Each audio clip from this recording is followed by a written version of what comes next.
Today, I am so excited to introduce our speaker, Mary Elizabeth Castle. She is joining us from Texas. She's the Director of Government Relations at Texas Values, and she was a very instrumental part of getting the Texas law passed, both the first round for women and girls sports in the state of Texas, K through 12, and then the expansion that expanded into college. So Texas Values recently had a press release come out discussing the implementation of the law and how they were going to try to have some real teeth in the state of Texas and make sure that it was doing the job it was intended to do. And I was fascinated by the press release and asked Mary Elizabeth if she would join us to talk about the actual implementation of these laws that are going in around the country and what effect we can expect them to have, and how people, we realize that laws are only as effective as them being put into practice. And so Mary Elizabeth was going to expand on that. So Mary Elizabeth, if you want to unmute and join us, it's good to see you, and I will let you take it away. Thanks for being here. Thanks so much, Kim and Marshy, for having me. It's been such a pleasure working with you and everyone in Icons. You've been such a big help to us in Texas with having just the numbers here, especially with the NCAA protests back in January in San Antonio. So always appreciative of what you do, and thanks for allowing me to share this evening. As Kim said, my name is Mary Elizabeth Castle. I'm Director of Government Relations for Texas Values.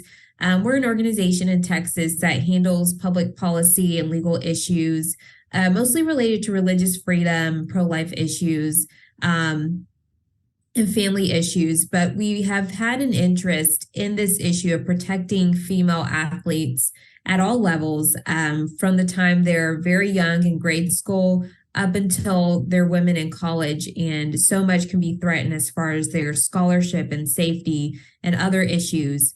And we wanted to make sure that we had legislation in our state that protected women in their opportunity to compete in sports and enjoy the thrill of victory. So our journey began back in 2021 when we first advocated for a full package bill. And a lot of people don't realize this, but the bill we passed at the end of 2021 was the Save Girls Sports Law that protected female athletes in K through 12, what we call UIL sports in Texas, which is University Interscholastic League sports. But the goal from the beginning has always been to pass a bill that would protect women at all competitive levels. The very first session, just to give you some context and background, was a hard fight. We were standing for this issue. We had a few other groups along with us, Concerned Women for America. We had a few other female athletes in our state that were speaking out in 2021. But there is a lot of work to be done in getting our legislators to really be passionate about the issue. Yeah, that's right. UIL is high school. Yeah, that's correct. They're the governing board in Texas that handles all of the sports for schools. So it was really a uphill battle trying to make sure that our legislators were passionate about the issue. It took us 3 special sessions in order to get that first law to protect girls' sports at the middle school and high school level. But after that, we knew that the work had to be done in order to get our state really moving and passionate about the issue, and working on leadership in our Texas House as well, making sure that our Speaker of the House was on board. Our governor has always been on board for this issue, and our lieutenant governor. It was just getting that third higher office, the Speaker of the House, to be our champion and to really lobby and advocate for him to make sure that a law protecting women on all levels could get passed. So that's when we came back in 2023.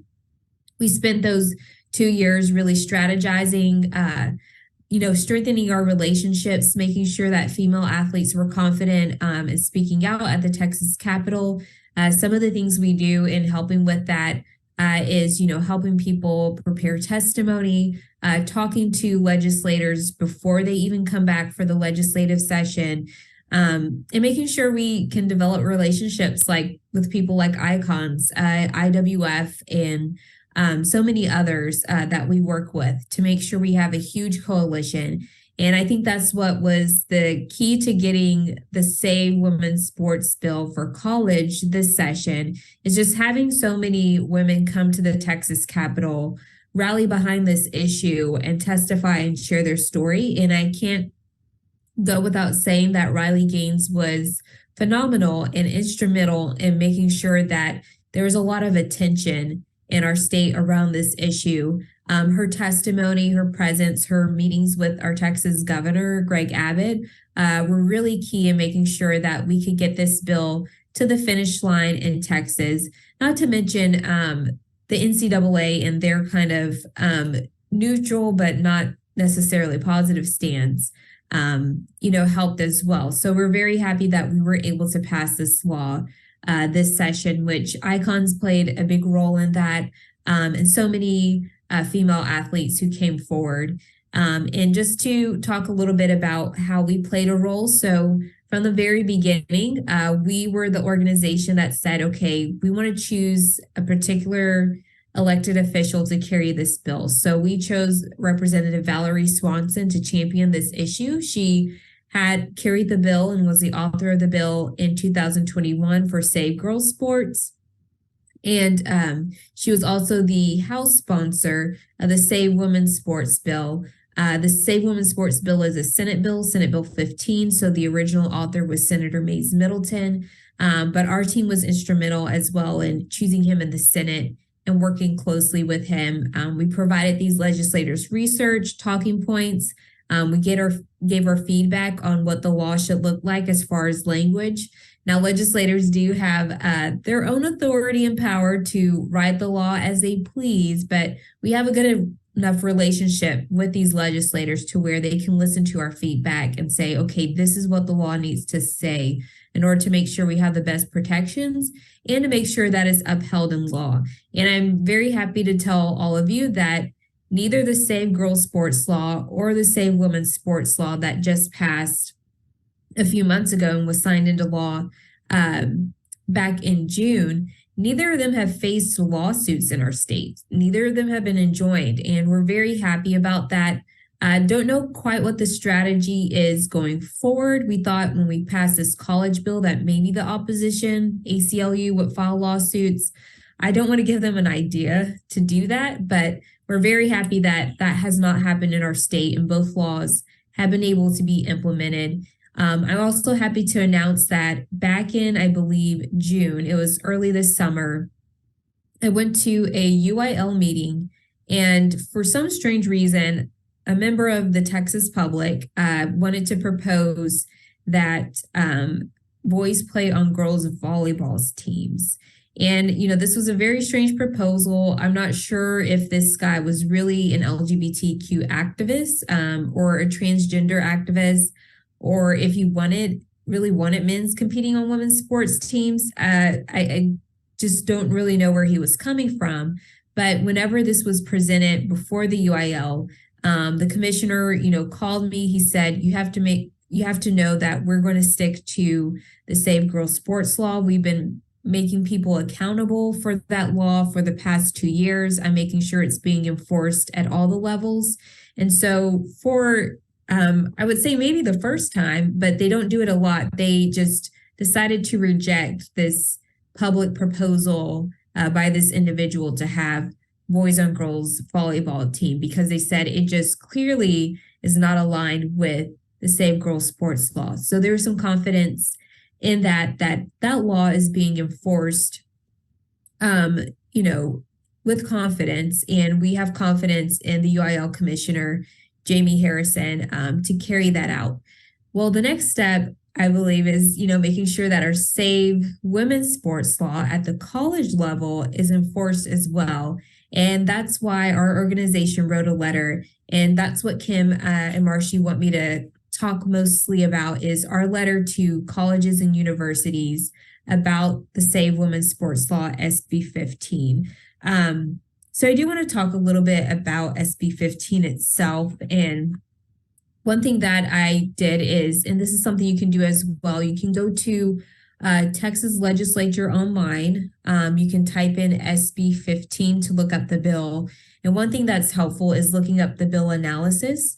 And I'm just going to go through a few things in that bill analysis so you can have an understanding of what this bill actually says.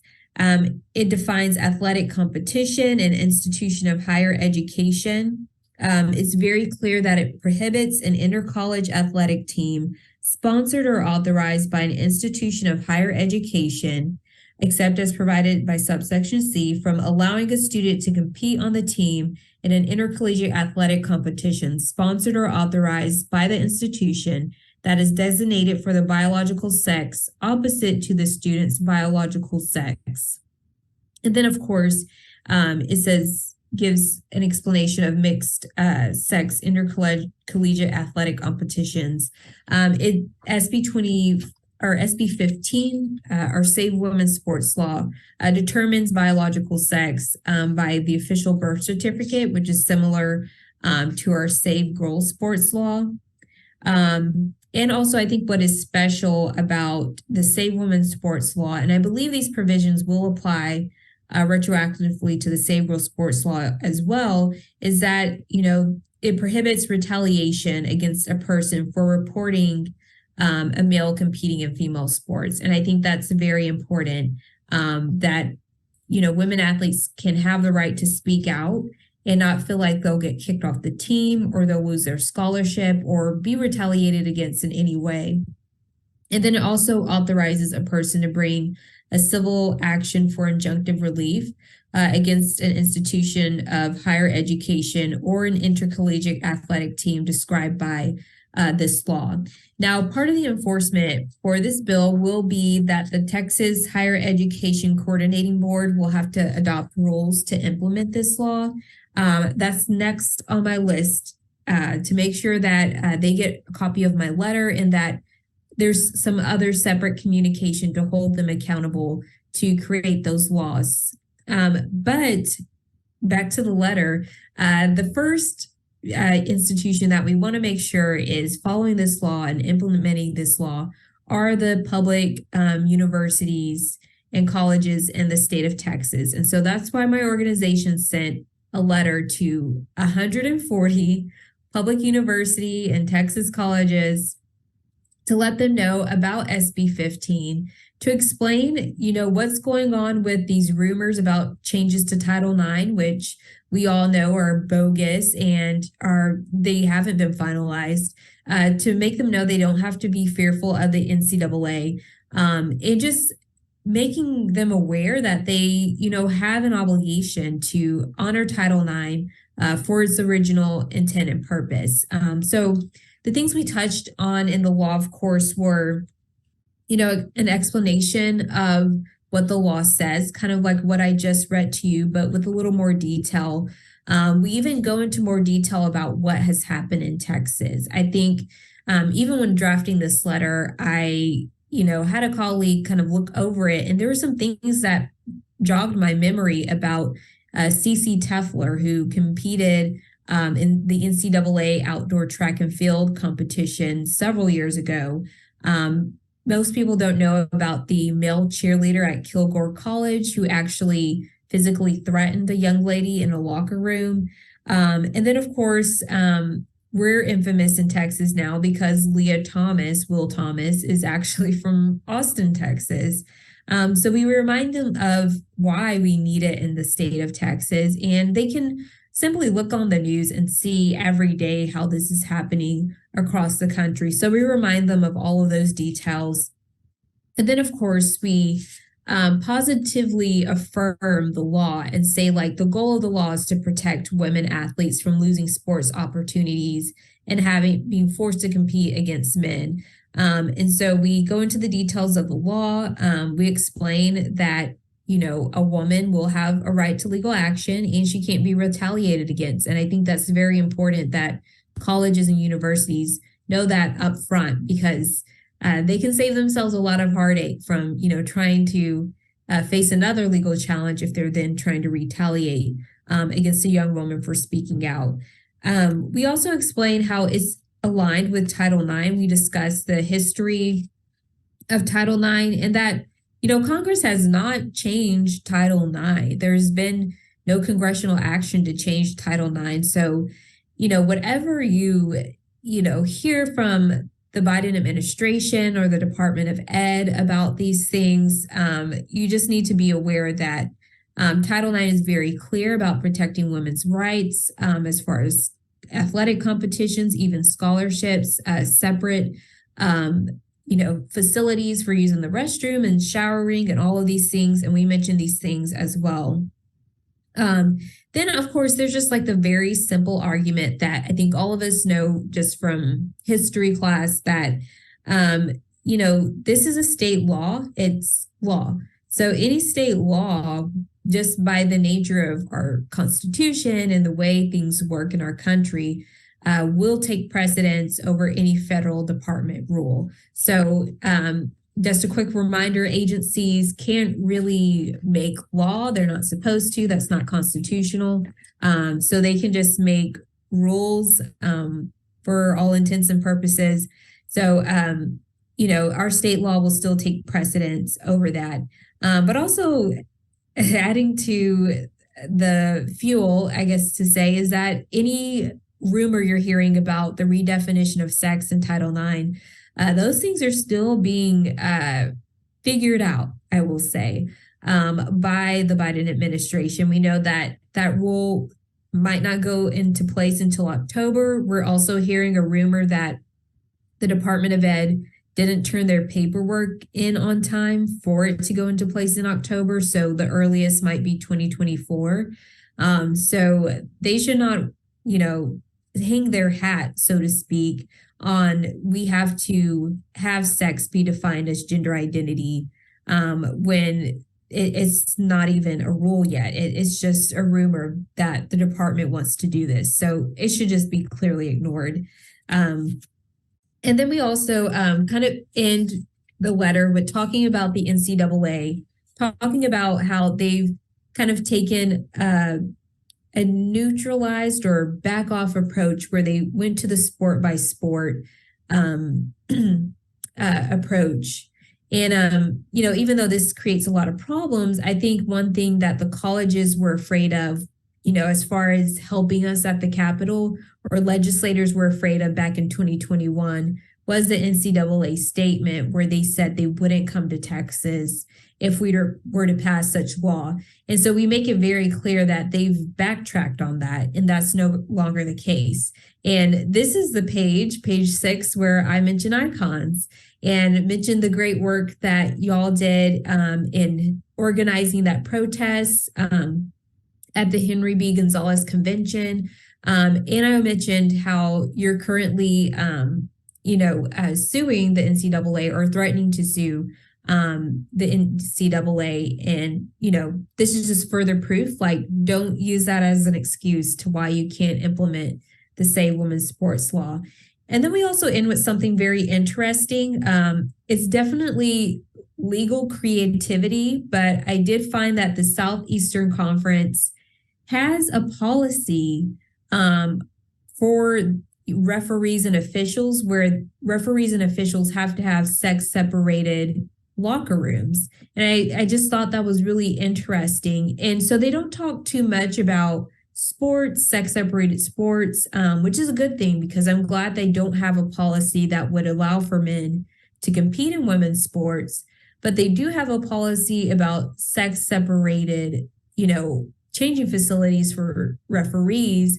And it's like, okay, well, you already kind of are on the right path of kind of affirming these Title IX regulations. So the SEC seems to be very clear on the right path to where it's like, okay, well, the SEC is kind of where we're seeing a lot of our Texas colleges head. They're going to be a great power player, maybe even overcoming the NCAA as far as their influence in Texas. And so it's important just to know that's kind of where they are, which, it's just creative, I would say, advocacy to say, like, this is an example of someone who's right on this issue in one aspect. doesn't directly speak to sports, but I think, they can look at that and interpret it how they want to and say, well, hey, it looks like SEC doesn't, believe in gender identity for violation of spaces. So no reason to think that they wouldn't want us to follow the law to save women's sports. So as I said, this letter went out to 140 Texas public colleges and universities.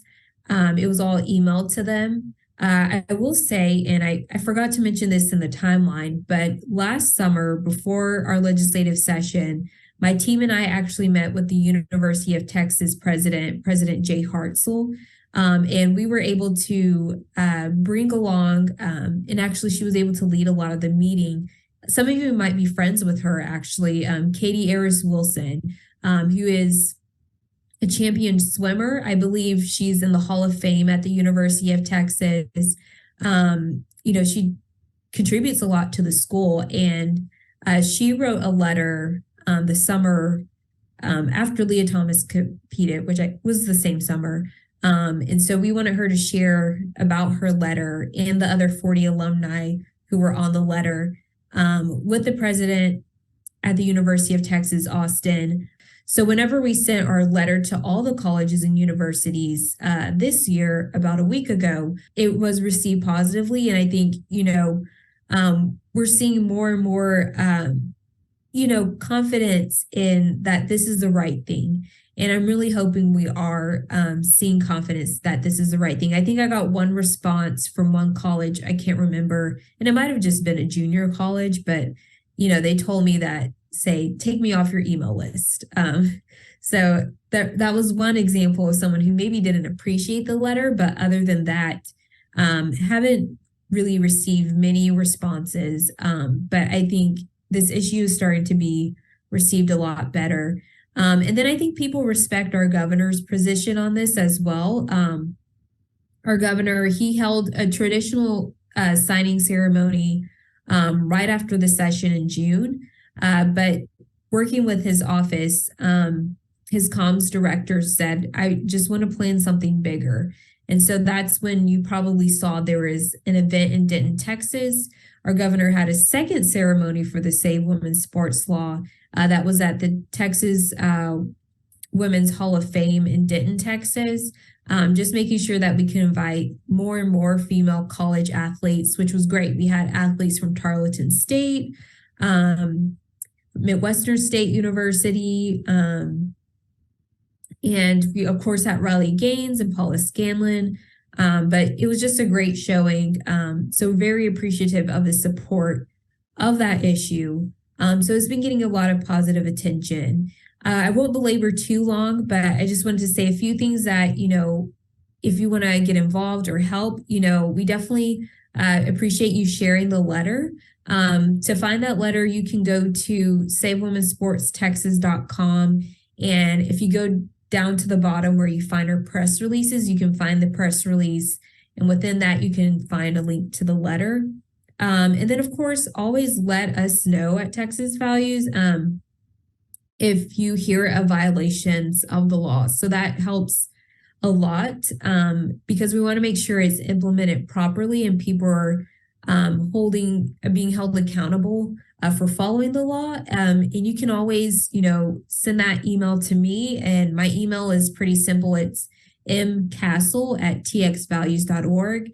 So if you hear anything or as something's happening to you and you're at a Texas university or even at the lower level, because even though I think Dr. Harrison is, holding schools accountable, I want to make sure that continues.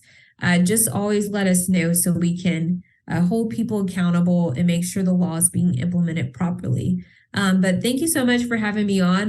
That's kind of in a nutshell our role in trying to protect women's sports in Texas. Again, please visit the website. So thank you so much and really looking forward to continuing to work with you on this issue. Thank you so much.